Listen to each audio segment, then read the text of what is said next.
Le M23, soutenu par le Rwanda, a lancé une offensive contre l'armée régulière de la République démocratique du Congo, qui replonge le pays dans des violences extrêmes.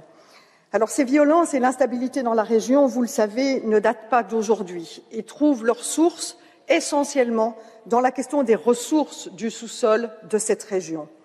Ressources qui sont pillées par les voisins au profit d'entreprises et de groupes internationaux qui alimentent la corruption, qui financent des groupes armés pour se garantir l'accès au moindre coût.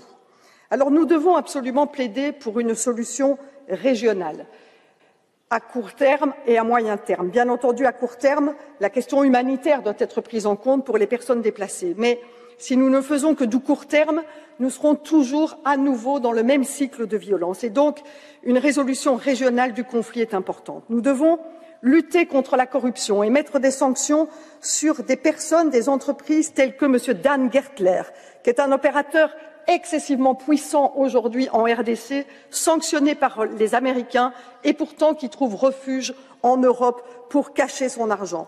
Nous devons évaluer la loi sur les minerais des conflits qui aujourd'hui n'est pas d'application sur le territoire et nous devons mettre en place des tribunaux mixtes qui sont des tribunaux qui luttent contre l'impunité en République démocratique du Congo. Merci.